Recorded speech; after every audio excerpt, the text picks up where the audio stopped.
지난주 본문에서 예수님은 베드로에게 내 양을 먹이라, 내 양을 치라라고 말씀하셨습니다. 그리고 18절에서 예수님은 베드로가 앞으로 어떻게 될지에 대해서 말씀하셨는데, 그가 젊어서는 자기의 띠를 스스로 띠고 자기가 원하는 곳을 갔지만 이후에는 남들이 그의 팔을 벌려 남들이 그의 띠를 띠우고 원하지 않는 곳을 가게 될 것이다 라고 말씀하셨습니다. 이 말씀의 의미가 무엇인지 19절에서 이야기하고 있는데, 우리 19절 말씀 다시 한번 봉독해 볼까요? 같이 봉독합니다. 시작. 이 말씀을 하심은 베드로가 어떠한 죽음으로 하나님께 영광을 돌릴 것을 가리키심이러라. 이 말씀을 하시고 베드로에게 이르시되 나를 따르라 하시니. 예수님은 베드로에 대해서 이 말씀을 하신 이유가 19절 말씀에 기록된 것처럼 그가 앞으로 순교하게 될 것이다 라는 의미로 말씀한 겁니다. 그리고 베드로의 순교는 하나님께 영광을 돌리는 것이다 라고 말씀하셨어요. 예수님의 말씀을 들은 베드로는 자신이 걸어가야 할 길에 대해서, 그리고 살아내야 될 삶에 대해서 의문을 품지 않습니다. 내가 왜 그렇게 해야 됩니까? 왜 그 길을 가야 되죠? 라고 물어보지 않아요. 오히려 다른 것에 관심을 두고 예수님께 물어보는데, 그 내용이 오늘 본문의 내용입니다. 예수님의 말씀을 들은 베드로가 돌이켜보니 예수께서 사랑하신 제자가 예수님을 따르는 것을 보고 예수님께 이렇게 물어봅니다. 21절 같이 한번 봉독합니다. 시작. 이에 베드로가 그를 보고 예수께 여짜오되 주님, 이 사람은 어떻게 되겠사옵나이까? 그러니까 베드로가 이제 예수님을 계속해서 따르고 돌이켜보니까 예수님을 따르는 또 다른 제자가 있는 거예요. 근데 그 제자는 요한복음에서 예수님이 사랑하시는 제자라고 말씀하셨거든요. 그러니까 똑같이 따르니까 저 제자는 어떻게 되는지에 대해서 베드로가 궁금했던 것 같아요. 근데 왜 이 질문을 했는지 사실 알 수 없습니다. 왜냐하면 본문에서 왜 그 질문을 했는지 이야기하지 않았으니까. 그런데 베드로의 어떤 성향, 그리고 지금까지 베드로가 했던 것들을 유추해 보면, 야, 예수님께서 사랑하시는 제자라면 적어도 나 정도는 헌신해야 되지 않을까? 나만큼은 살아내야 되지 않을까? 아마 그런 마음에서 예수님께 물어보지 않았을까 싶습니다. 아니면 정말 인간적인 마음이 들었다고 한다면 나 혼자 죽을 순 없지. 나만 희생할 수 없지. 쟤도 따르고, 쟤는 특별히 예수님이 사랑하시는 제자니까 쟤도 순교해야 되지 않을까? 라는 마음에서 물어보지 않았을까라는 저의 개인적인 추측입니다. 그러니까 어떤 이유가 됐든지 간에 예수님이 사랑하시는 그 제자가 앞으로 어떻게 될지에 대해서 베드로가 굉장히 궁금했기 때문에 예수님께 물어봤던 거예요. 그런데 베드로의 질문을 받은 예수님의 대답은요, 굉장히 뜻밖의 대답입니다. 예수께서 22절에 이렇게 얘기합니다. 22절 같이 봉독합니다. 시작. 예수께서 이르시되 내가 올 때까지 그를 머물게 하고자 할지라도 내게 무슨 상관이냐? 너는 나를 따르라 하시더라. 예수님이요, 이렇게 말씀하셨죠. 내가 올 때까지, 야, 그러니까 그 제자를 머무게 할지라도 너가 상관할 일이 아니야. 그러니까 제가 죽든 머물고 있든 너가 상관할 일이 아니야 라고 말씀하십니다. 예수님께서 이렇게 말씀하신 이유는 모든 것들을 주관하시는 분이 하나님이시기 때문에 제가 죽든 살든 그거는 너의 소관이 아니라 하나님이 하실 일이다 라고 말씀하신 거예요. 예수님은요, 베드로가 자신의 운명과 예수님을 따르는 또 다른 제자의 운명을 비교하는 것 자체를 거부하십니다. 왜냐하면 베드로가 관심을 가져야 될 것은 그게 아니기 때문에 그래요. 그래서 예수님이 베드로에게 뭐라고 말씀하시냐면 나를 따르라. 그러니까 너 그거 상관하지 말고 그러니까 너는 나를 따르기만 하면 돼 라고 말씀하신 겁니다. 예수님은 베드로에게 19절과 22절에서 두 번이나 나를 따르라 라고 말씀하십니다. 예수님께서 이렇게 반복해서 말씀하셨다라는 건 중요하기 때문이거든요. 그리고 베드로에게 계속해서 베드로가 잊지 않게 하기 위해서, 강조하기 위하여서 나를 따르라라고 말씀하신 겁니다. 그래 왜 예수님께서 베드로에게 야, 너 딴 거 상관하지 말고 나를 따라라고 말씀하셨을까요? 그 이유는 예수님은 베드로를 부르신 이유, 제자 삼으신 이유, 지금까지 인도하신 이유, 그리고 지난주 본문 말씀에서 내 양을 먹이라 치라라고 말씀하신 이유가 분명하기 때문에 그렇습니다. 예수님께서 베드로를 만났을 때 그를 사람 낚는 어부가 되게 하겠다라고 부르셨습니다. 그리고 베드로라는 이름을 주실 때도 내가 너를 반석으로 삼으시겠다라고 하셔서 시몬에서 베드로라는 이름으로 주셨습니다. 그리고 지난주 본문에서는 내 양을 먹이라, 내 양을 치라 라고 그에게 사명을 주셨습니다. 왜냐하면 예수님께서 이제 승천하시고 난 이후에 베드로와 함께 12명의 사도가 그 일들을 감당해야 됐기 때문에 그렇습니다. 베드로를 향한 예수님의 말씀에서 우리가 알 수 있듯이 우리는 하나님께서 우리에게 명하신 것이 무엇인지 우리가 핵심을 알아야만 그 삶을 살 수 있습니다. 그러니까 주님은 우리들에게 나를 따르라라고 말씀하셨는데 우리의 관심사는 쟤는 어떻게 살아야죠? 쟤는 어떻게 되는 거죠? 라고 한다면 우리는 하나님이 우리들에게 말씀하신 삶을 살 수 없는 거예요. 진짜 믿음의 사람은요, 남이 어떻든지 간에, 세상이 어떻게 돌아가든지 간에, 막 그거 여기저기 신경 쓰느라 하나님이 우리들에게 말씀하신 것을 잊어버리는 것이 아니라, 어떻게 되든지 간에 오직 하나님께서 나에게 말씀하신 것, 나에게 명하신 것에만 집중하고 그 삶을 살아갑니다. 왜냐하면 그의 삶의 초점이 하나님께 맞춰져 있기 때문에 그래요. 예수님은 베드로의 질문을 받고 사랑하신 제자가 어떻게 되든지 간에 상관하지 말라고 말씀하신 이유도 여기에 있습니다. 너가 신경 쓸 것은 저 제자의 운명이 아니라 그의 삶이 아니라 나를 따르는 것이다. 내가 너에게 명한 대로, 내가 너에게 말한 대로, 지금까지 가르친 대로 네가 가르치고 행하고 살면 돼 라고 말씀하는 겁니다. 예수님의 말씀에서 우리는 두 가지 핵심적인 내용을 알 수 있습니다. 첫 번째는요, 모든 일은 하나님께서 주관하신다라는 거예요. 예수님께서 베드로에게 상관하지 말라고 하신 이유는 무엇입니까? 그 제자가 어떻게 되든지 간에 그것은 너의 소관이 아니라 하나님의 주권이다라는 거예요. 그러니까 우리가 하나님께서 하실 일들에 대해서 우리가 하나님 앞에 자꾸 하나님 감나라 배나라라고 말할 수 없어요. 근데 대부분의 사람들이요, 주권을 자기가 쥐고 하나님 앞에 자꾸 하나님 이렇게 해주세요, 저렇게 해주세요라고 이야기합니다. 하나님이 우리가 해달라는 대로 하실 분입니까? 그렇게 해야 할 분입니까? 아닙니다. 하나님은요, 우리가 이렇게 해주세요, 저렇게 해주세요라고 했을 때 그렇게 그냥 하시는 분이 아니라 하나님이 원하시는 대로 하시는 분입니다. 그래서 우리가 하나님 앞에 기도할 때 사실 우리가 원하는 게 있으니까 기도하자. 하나님 이렇게 해주세요, 저렇게 해주세요라고 기도하지만 사실 우리들의 기도는요, 하나님, 예수님 기도와 같이 내가 원하는 건 이거고 이렇게 됐으면 좋겠지만 그러나 모든 걸 주님께 맡기겠습니다. 하나님 뜻대로 해주십시오라고 해야 된다라는 겁니다.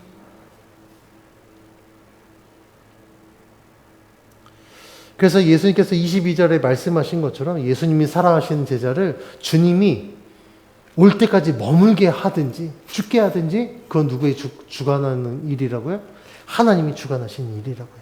베드로의 운명도, 그 사랑하신 제자의 운명도, 심지어 예수님의 운명까지도 오직 하나님의 주권 아래 있다라고 말씀하고 있습니다.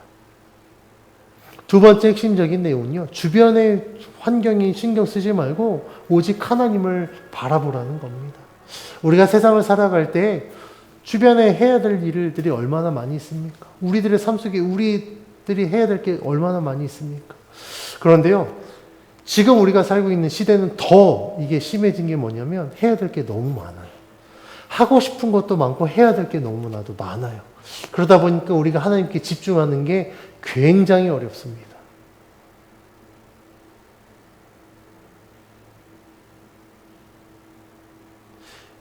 그래서 우리가 하나님께 집중하려고 하면 자꾸 뭔가 일이 생길 거예요. 갑자기 뭔가 일이 터지고 신경 써야 되고 해결해야 될 일들이 갑자기 막 생겨나게 됩니다. 그게 왜 그러냐면 우리가 하나님께 집중하지 못하도록 우리를 자꾸 휘둘리는 거예요. 그런데 우리가 분명히 알아야 될 것은 주님이 베드로에게 말씀하신 것처럼 그거 상관하지 말고 나를 따르라라는 그 말씀을 기억해야 됩니다. 그럼 우리들의 삶은요, 어떻게 해야 될까요? 우리가 주님을 따르면요, 불필요한데 힘을 쓰지 않습니다. 그러니까 주님을 따르라고 해서 삶 다 내팽개치고 막 예배만 드리고 기도만 하고 막 교회만 오라는 게 아니에요. 그거는 미련한 삶입니다. 우리가 하나님 앞에 그렇게 집중하면 하나님께서 가장 우선되는 것부터 하게 할 수 있는 지혜를 주십니다. 그러니까 우리가 헛힘을 쓰지 않아요. 그런데 우리가 하면 어떻게 될까요? 쓸데없는 것부터 막 해요. 안 써도 될 힘을 막 씁니다. 그러니까 정작 중요한 걸 다 놓쳐버리는 거예요. 그런데 하나님 앞에 맡기면요, 정말 내가 중요한 것 같았는데 알고 봤더니 그것보다 더 중요한 게 있었던 거예요. 더 우선되어져야 될 게 있다라는 거예요. 그럼 하나님께서 그것들을 먼저 하게 하십니다. 그러면 이게 제일 중요한 줄 알았는데 안 해도 될 일이었던 거예요. 그럼 우리들의 삶을 얼마나 이익 보는 삶입니까? 힘도 저축되죠. 시간도 세이브되죠. 심지어 아마 물질도 세이브 될 겁니다. 그럼 그 남는 걸로 뭐 할까요? 더 하나님 앞에 기도하게 되고 또 주를 위하여서 헌신하게 되는 겁니다. 그런데 이러한 삶을 안 살아보니까 두려운 거예요. 다 놓칠 것 같고 안 될 것 같고 망칠 것 같으니까 꾸역꾸역 합니다. 그 집 정리를 잘하는 사람, 요즘에 이제 집 정리를 대신해주는 업체들이 굉장히 많이 생겼더라고요. 정리를 못하는 사람들은요, 집은 좁은데 살림이 왜 그렇게 많은지 몰라요. 근데 이 사람들의 특징이 있어요. 언젠가 쓸 것 같으니까 자꾸 이것저것 다 쥐고 있습니다. 그런데요, 지혜로운 사람들은요, 안 쓰면 과감하게 정리해야 돼요. 그래서 저도요, 집에서 제 물건이 좀 많긴 한데, 제가 이 얘기하면 이제 저희 아내가 조금 자기도 못하면서 할지 모르겠지만, 저는 1년 동안 제가 한 번도 안 만진 건 전 정리합니다. 근데 저희 집에 제 옷이 있다라는 건 전 1년에 한두 번은 반드시 입으니까 그 옷이 있는 거예요. 안 입는 옷은 제가 정리합니다. 안 쓰는 물건 정리해요. 네. 이 말은 뭐냐면 우리가 되게 중요한 것 같고 필요한 것 같은데 그게 우리들의 삶 속에 그렇게 중요하지 않은 게 더 많다라는 거예요. 그러면 내가 하나님께 집중하면 하나님께서 그 불필요한 것들을 정리할 수 있는 지혜를 주신다라는 거예요.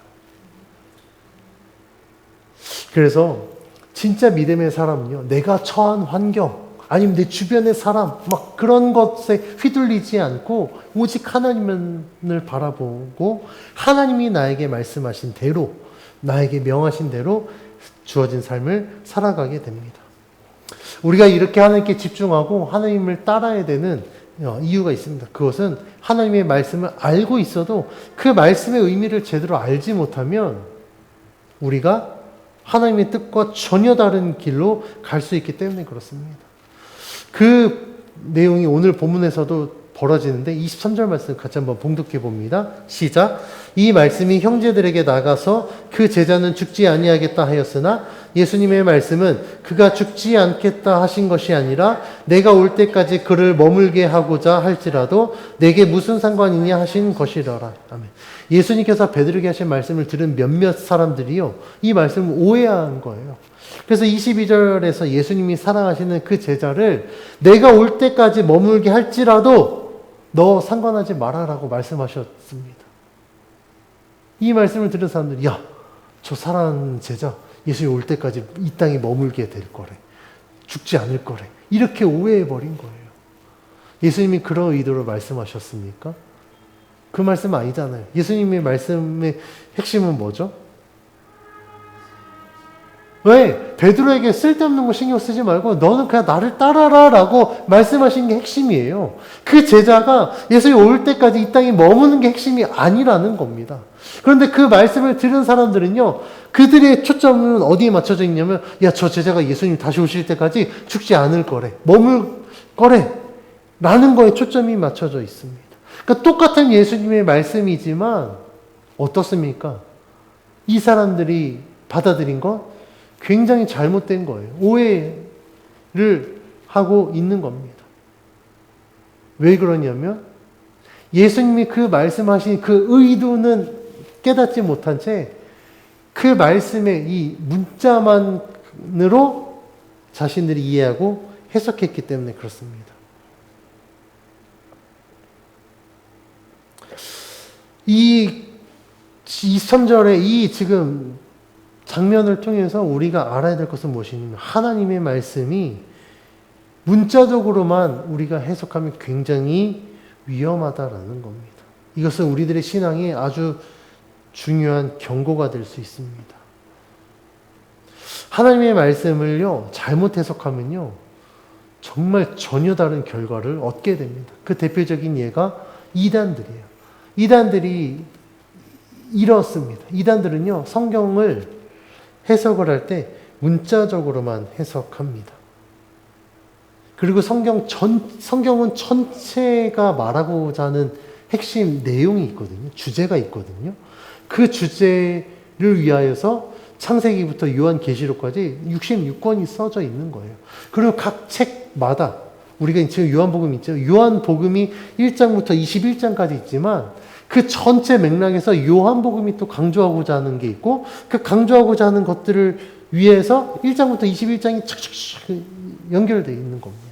그런데 이 전체 문맥을 무시한 채 어떤 한 구절, 아니 어떤 한 단어, 어떤 한 딱 문단만 가지고서 해석을 하면 정말 자기 마음대로 해석할 수 있어요. 그래서 성경을 잘못 해석하면요, 정말 귀에 걸면 귀걸이가 되고 코에 걸면 코걸이가 되어버립니다. 그래서 이런 이단들의 해석적인 방법을 자의적 해석이라고 합니다. 그러니까 성경이 기록된 의도와 상관없이 자기 임의대로 해석하기 때문에 자의적 해석이라고 하는데 이러한 자의적 해석의 가장 큰 문제점은 뭐냐면요. 하나님의 말씀이 일관되지 않아요. 왜요? 자기 마음대로 해석을 하니까 일관되지 않는다라는 겁니다. 우리가 반드시 기억해야 될 사실이 있습니다. 그것은 무엇이냐면 하나님의 말씀은요. 분명한 의도를 가지고 기록되었다라는 거예요. 그렇기 때문에 하나님의 말씀은 하나님의 의도에 맞게 해석되어지고 그 해석을 통하여서 우리가 받아들여야 됩니다. 왜냐하면 하나님의 말씀 안에는 진리가 있습니다. 이 진리를 우리가 알기 위해선 하나님이 이 말씀을 기록한 대로 우리가 알아야 돼요. 그런데 이런 것과 상관없이 하나님의 말씀이라고 성경이라고 읽었는데 자의적으로 해석하고 어떤 하나님의 의도와 상관없이 해석해버리면요. 하나님의 말씀 안에 진리는 사라져버립니다. 이 말씀을 기록한 하나님의 의도는 도대체 알 수 없어요. 그러면 어떻게 되겠습니까?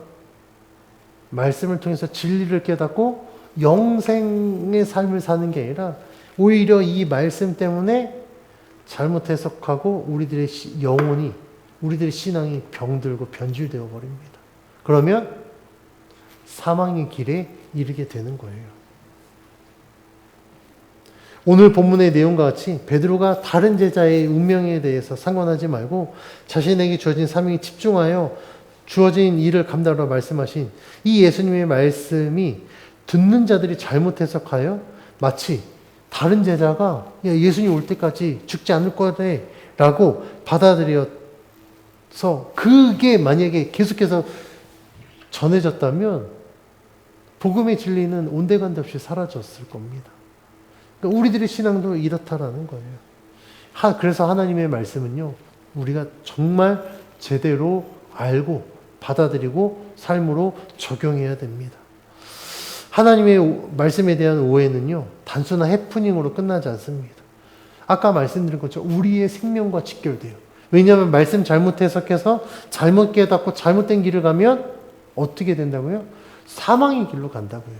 그러니까 이 말씀은요, 우리의 생명과도 직결됩니다.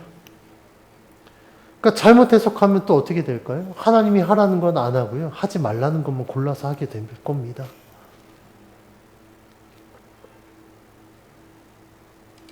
그래서 이 말씀을 잘못 해석하면요, 정말 하나님의 뜻과 상관없이 살면서 나는 하나님의 말씀에 순종하는 삶을 살아라고 아주 잘못된 삶을 살게 될 겁니다. 그 대표적인 예가 유대인들입니다. 유대인들이 율법을 받았을 때, 하나님께서 율법을 주셨을 때 거룩한 백성으로서 어떻게 하면 거룩한 삶을 살 수 있는지에 대해서 율법을 주신 거예요. 그런데 유대인들이 율법을 잘못 적용했습니다. 그래서 율법이 나의 거룩한 삶을 위한 어떤 하나님의 지침서가 된 게 아니라 율법이 다른 사람을 정죄하는 정죄의 도구가 되어버렸어요. 그러니까 유대인들이 어떻게 합니까? 율법 어겼어. 너 안식일을 지키지 않았어. 율법으로 사람을 정죄하고 심판하려고 합니다. 그래서 우리가 복음서 읽어보면 예수님 따라다니면서 예수님이 율법 어겼고 제자들이 율법 어겼다고 계속해서 그것 가지고 시비를 걸지 않습니까? 아주 잘못된 그 적용의 예가 바로 이런 겁니다. 그래서 예수님 마태복음 5장에서 산상수훈에서 이 율법에 대해서 이야기하시는데 하나님이 율법을 왜 주셨는지, 이 율법을 그러면 우리는 어떻게 적용해야 되는지 예수님 마태복음 5장에서 계속해서 말씀하고 있거든요. 그 율법의 내용을 보면 문자적인 것만 의미가 아니라 하나님께서 이 율법을 주신 그 의도를 예수님께서 아주 자세하게 설명해 주십니다. 그래서 그 율법은 정죄의 도구가 아니라 정말 하나님의 사랑을, 오히려 사랑을 실천하는 실천의 도구가 된다라고 말씀하고 있습니다.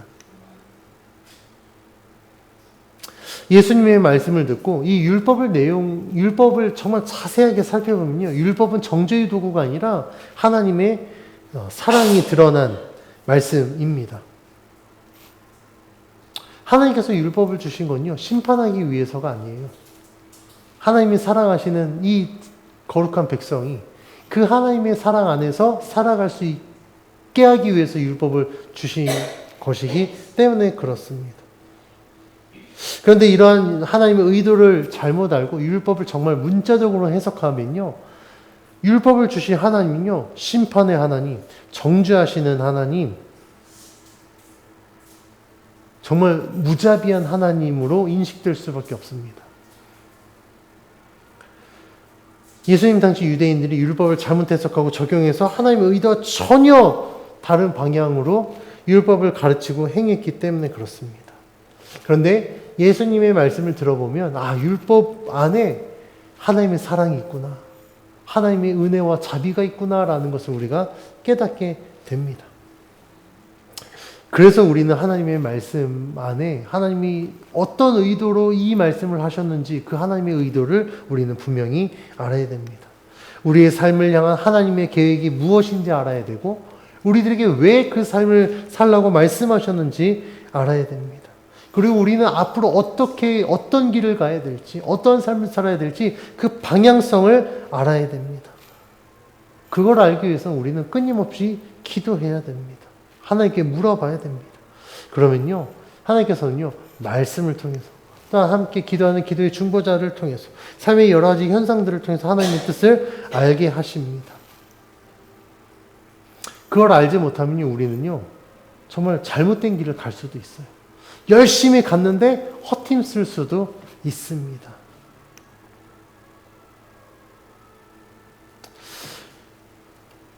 그래서 우리는 하나님 옆에 늘 물어봐야 돼요. 하나님, 주님이 나를 따르라고 말씀하셔서 내가 순종하고 있는데 내가 지금 가는 이 길이 맞습니까? 이 방향이 맞습니까? 저 지금 잘 가고 있나요?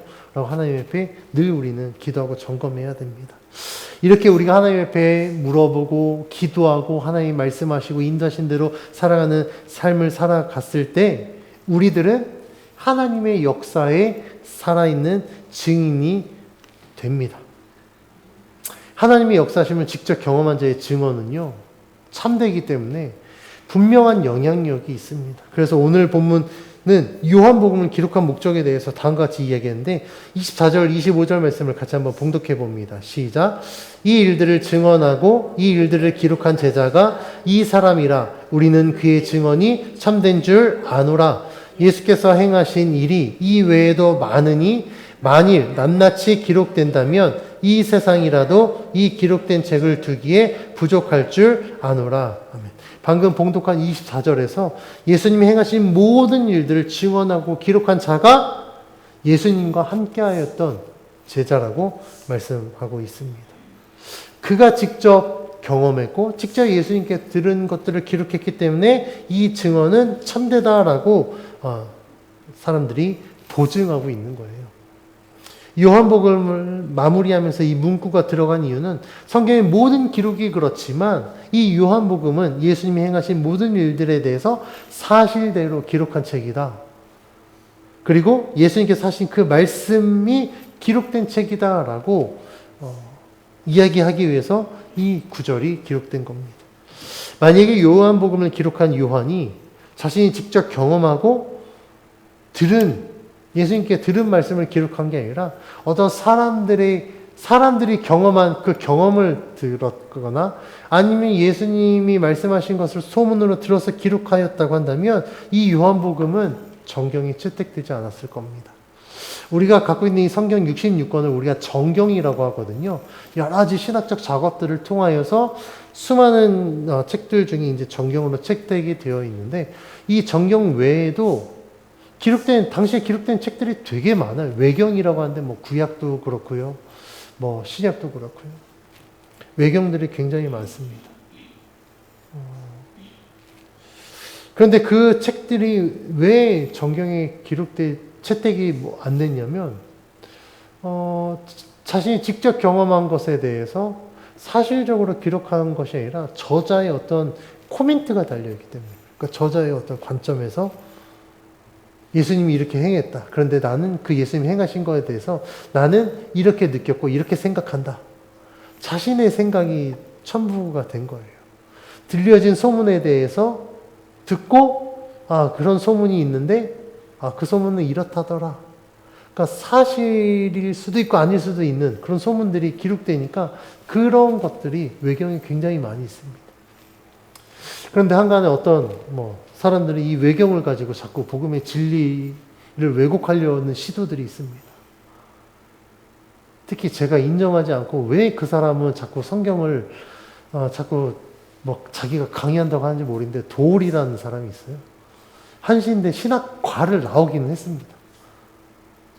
근데 자꾸 이 사람이 요즘에도 자꾸 성경을 한다고 유튜브로 또 자꾸 이야기하더라고요. 그 사람이 한때 도마복음에 대해서 막 기록했고 도마복음이 진짜 복음서에 들어가야 되는 것처럼 이야기했는데 그거 잘못 알고 있는 거예요.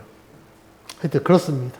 근데 오늘 요한복음은요, 이 요한복음이 기록된 것은 실제로 예수님과 함께 했던 자가 예수님이 행하신 일들을 보고 예수님께서 말씀하신 것을 들었기 때문에 이 증언은 참되다라고 말씀하고 있습니다.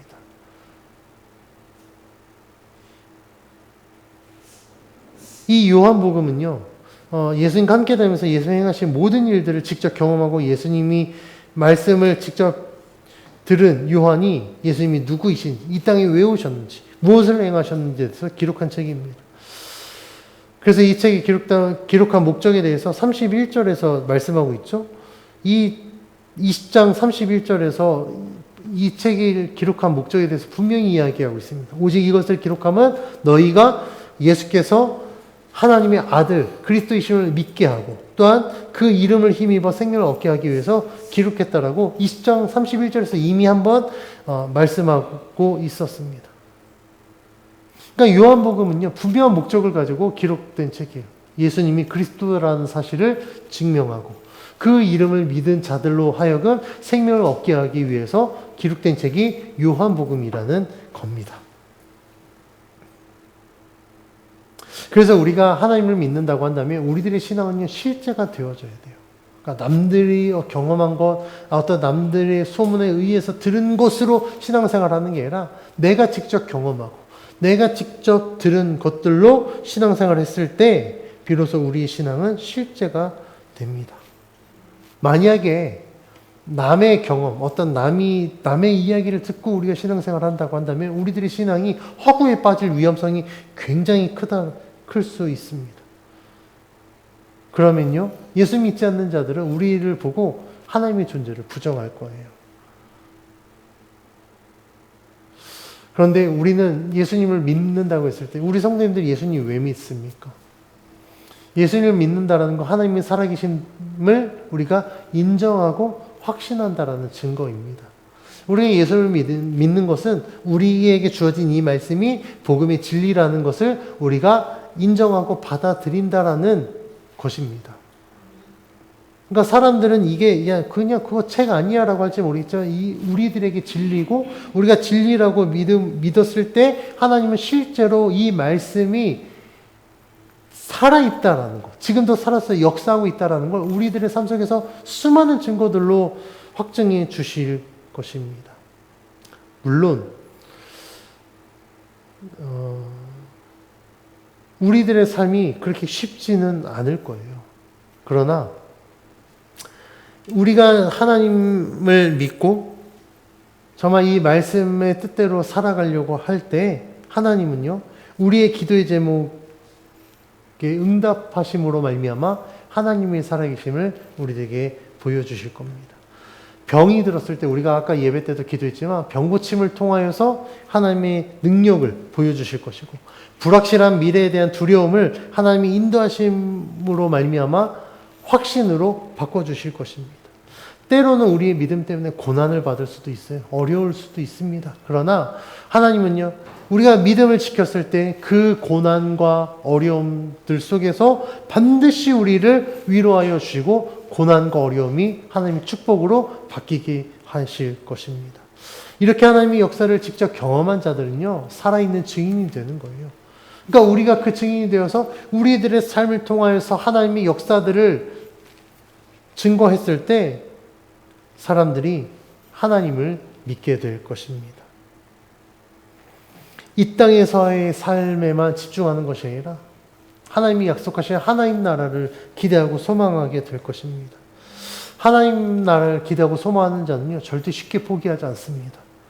왜냐하면 그 나라에서 약속하신 그 약속을 우리가 붙들고 살아가기 때문에 그렇습니다. 이 예수 믿는 자들이 갖고 있는 가장 큰 강점이 이거예요. 지금 우리가 살고 있는 시대 무엇으로 소망을 갖고 살겠습니까? 경기 어렵죠. 자꾸 이제 이상 기후 현상, 지난 4월이 역대 최고 더운 봄이었다라고 하더라고요. 막 중국에서 얼마 전에 굉장히 이상 기후 현상이 있고. 언제까지 우리가 이렇게 푸르른 자연을 볼 수 있을지 사실 잘 모릅니다. 그러니까 우리들의 미래는 온갖 것들로 인해서 불확실합니다. 그럼에도 불구하고 사람들은 막 그 불확실함 때문에 두려워하지만 우리들은 두려워하지 않아요. 왜요? 하나님 나라를 기대하고 소망하기 때문에. 하나님 우리들이 약속하신 것이 있기 때문에 하나님을 붙들고 살아가면 절대 우리가 어떠한 상황에 처해 있든지 우리는 흔들리지 않습니다. 그리고 하나님의 인도하심을 따라 우리는 믿음으로 살아가게 되는 겁니다. 요즘 시대가 이제 굉장히 복잡하고 이런 불확실함 속에 따라 살아가다 보니 사람들이 이게 살아가는 패턴들이 있더라고요. 그 패턴 중에 가장 큰 패턴이 뭐냐면 사람들이 대세를 따릅니다. 그러니까 누가 주식 투자해서 성공했다고 우르르 다 주식하고 있고 누가 코인 투자했다고 또 코인에 쫙 따라가 부동산으로 돈 벌었대고 또 부동산 쫙 따라가 이런 대세를 따라가는 삶을 살아가다 보니까 사람들이 자꾸 이렇게 눈치를 봐요. 그러니까 내가 살아야 될 삶이 있는데 자꾸 눈치를 보고 야, 제가 투자하면 나도 저기 따라가야 되나? 나도 이거 투자해야 되나? 내가 하고 싶은 게 있고 내가 할 수 있는 게 있는데 자꾸 다른 사람들이 하는 거를 따라갑니다. 심지어는 옷 입는 것도 그래요. 뭐 유행 트렌드가 있으니까 그냥 내가 입고 싶은 옷이 아니라 사람들이 입는 옷, 유행을 따라가고 그렇습니다. 그런데 중요한 건 예수 믿는 우리도 자꾸 이렇게 세상의 대세를 따라간다라는 거예요. 우리가 세상의 대세를 따라가는 건 하나님의 인도하심을 따라 살아가는 게 아니라 자꾸 세상의 눈치를 본다라는 겁니다. 그런데요, 진짜 믿음의 사람은요, 세상의 눈치를 보면 안 됩니다. 그리고 볼 필요도 없습니다. 왜냐하면 우리는 우리에게 주어진 삶이 있기 때문에 그렇습니다. 제가 참 두려운 상황 속에서 개척할 때 하나님이 저에게 말씀하신 분명한 말씀이 있습니다. 제가 하나님, 지금도 수많은 교회가 있고 그 많은 교회들 중에 문 닫는 교회도 많은데 굳이 제가 왜 개척을 해야 됩니까? 라고 하나님께 여쭤봤을 때 하나님께서 두 가지를 말씀하셨습니다. 수많은 교회 중에 더한 밝은 교회가 감당해야 될 사명이 있고 수많은 목회자들 중에 임민호 목사만이 감당해야 될 사명이 있다. 저는 그 하나님의 말씀에 순종해서 개척했습니다. 그러니까 저는 다른 사람들이 보면 뭐 어떨지 모르겠지만 저는 다른 교회 자꾸 따라가려고 안 해요. 왜냐면 자꾸 대형 교회 따라가려고 하다 보면 뱁새가 황새에 쫓아가려고 가랭이 찢어지듯이 대형 교회 될 수도 없고 할 수도 없습니다. 그러니까 자꾸 막 옆에 있는 교회 비교하지 않아요. 주변에 뭐 목회자들 이렇게 별로 비교하지 않습니다. 근데 제 주변에 개척한 목회자들 보면 다른 목회자들을 자꾸 비교하고 신학교 다닐 때 아니 나보다 별거 없는 것 같은데 저 교회는 막 성도가 막 부흥해서 100명, 200명 되는데 우리 교회는 아직 10명이고 거기에서 현타 오니까 굉장히 낙심하고 막 그러더라고요. 그래서 제가 개척교회 목회자들 만나면 제가 제일 밝습니다. 제가 제일 편하고 제일 밝습니다. 왜냐하면 저는 그냥 제 거 하거든요.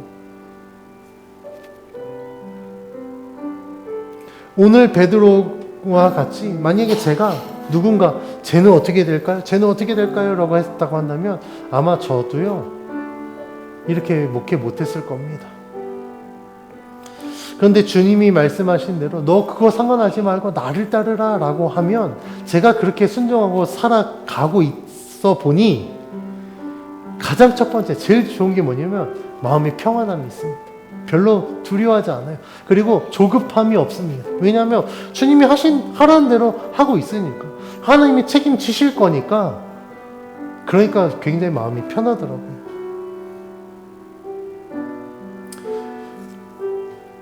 믿음의 사람은요 이러한 삶을 살아야 됩니다. 우리는 다른 사람이 어떻게 사는 것에 상관하지 말고 하나님이 나에게 말씀하신 대로 살아가야 됩니다. 나에게 주어진 삶에 충실하고 나에게 맡겨진 사명에 우리가 집중하면 하나님은요 다른 사람이 어떻게 되든지 상관없이 우리에게 맡겨진 대로 역사하실 것입니다. 베드로에게 주님이 말씀하신 것처럼 너 그거 상관하지 말고 나를 따르라 라고 말씀하신 것처럼 지금도 우리들에게 말씀하실 것입니다. 너는 세상의 것에 다른 사람 신경 쓰지 말고 나를 따르라. 하나님이 우리들에게 원하시는 삶은요 다른 사람과 비교해서 잘하는 것이 아니라 나에게 주어진 일에 집중하는 일입니다. 하나님이 말씀하신 대로 살아가는 삶입니다. 주어진 사명이 최선을 다했을 때 하나님은 우리들의 삶을 통해서 역사하실 것입니다. 따라서 다른 사람의 눈치 보지 말고 하나님께 순종하고 하나님께 집중하여서 하나님이 역사를 이루어내는 영향력 있는 그리스도인이 되어야 됩니다. 저는 우리들의 삶이 이러한 삶이 되기를 원합니다. 우리 성도들의 삶이 이러한 삶이 되기를 원합니다. 대세 중요하죠. 필요하겠죠. 그런데 대세만이 정답은 아닙니다. 모든 사람이 다 똑같은 삶을 산다고 한다면 굳이 이렇게 많은 인구가 필요할까요? 아니에요. 그럼에도 불구하고 왜 우리들 각자가 이 세상에 존재하겠습니까? 여러분들 각자를 통해서 하나님이 하고자 하는 일들이 다 다르기 때문에 그래요. 그래서 주님이 오늘 베드로에게 하신 이 말씀이 우리에게 하신 말씀으로 알고 너 그거 상관하지 말고 나를 따르라 라는 그 말씀에 순종하여서 주님의 역사를 이루는 저와 여러분이 되길 주 이름으로 간절히 축원합니다.